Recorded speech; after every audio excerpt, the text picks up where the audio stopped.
Hi guys. Something just told me to go live about this. I kind of didn't want to, but something told me to, and I just went with the flow.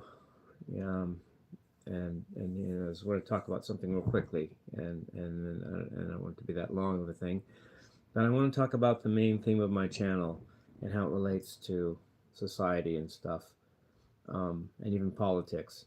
Um, my main vibe of my channel, and even the main vibe of my character, Shirtless Guy, is that I try to bring back good energy. You know, there was a time, and I remember it in the 80s and such, when people weren't as afraid of each other. They weren't as afraid that every next person is a terrorist, or everybody is being either spying on somebody or being spied on by somebody. And just to give some material for that approach, I wanted to say that um, I've studied some of this, and the 9/11 thing. I could go on about the details of it, and I'm sure people can look it up.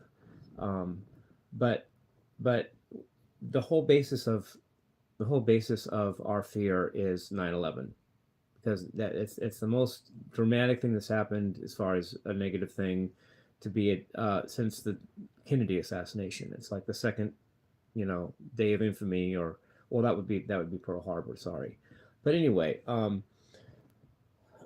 but if terrorists really bombed, used planes to blow up our two or three, who nobody even knows for sure how many, they're even saying three, I guess, buildings in New York. Um, why did they just happen to pick the date 9/11 like our emergency call number? Why they wouldn't know that number or care? Why would they conveniently bomb us on 911, which is conveniently an emergency number for distress calls in America? If I were an Arab terrorist, I wouldn't care to bomb you on that certain day. I mean, but it fits nice and neat because that's 911. That's a, and why on the year of the first year of the millennium, when all along, even in the late 80s or mid 80s, even 85 or so, they were already talking about, there was already a PNAC, Project for a New American Century. They already wanted this new century, or even in this case new millennium, to be different than the past. And it was, thanks to 9/11, thanks to Bush and his people pulling that off on us. They they they made us all uh, scared of each other, because ultimately somehow, if terrorists bomb us, we have to be scared of each other. I don't know, because you might be the next one. I don't know. And then they use the new technology that came along with Microsoft and whatever to go ahead and give us the possibility to do something with that fear, like really efficient spying, and even um, some machines are good at mind reading, and then some other machines are good for just plain old war. But whatever, I think I divide and conquer. Make us all afraid of a, a, a common enemy, but then make that implode on ourselves and be afraid that our enemy is our neighbor. And I just try to not do that. That's why. Um, and something told me to say this tonight. I don't know. I wasn't going to do this, and I kind of thought, do I have to? But I'm not the most political person, but I'm a truth seeker, and there's truth in politics. I mean, there's truth, and political issues have truth to them. And whether you like the political arena or not, if you consider yourself a truth seeker, in my book, you probably have to do some thought of truth in politics.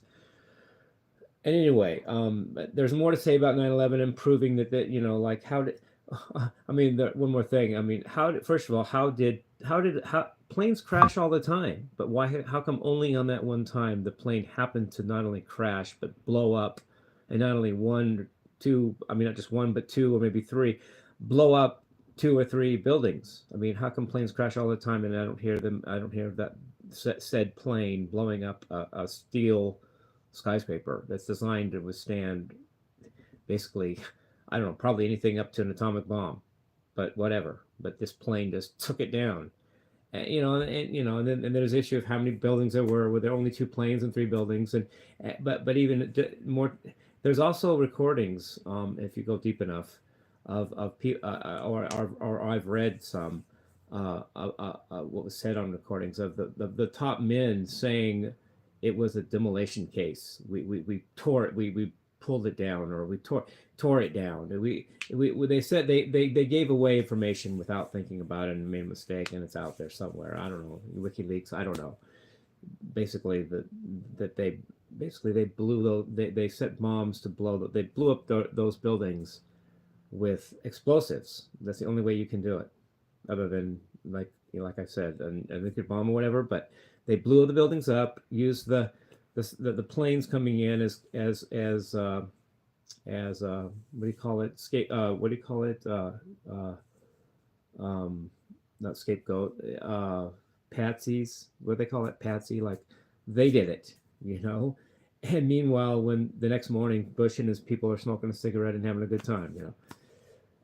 But anyway, I think, and I think that things might be lightening up for America in some of these ways. I think that people are really getting what I'm not the only one thinking this. In other words, I'm not the only one thinking, wow, they really duped us in the earlier this century. So anyway, I love you guys. Peace, rock and roll. I think that's all I had to say, really.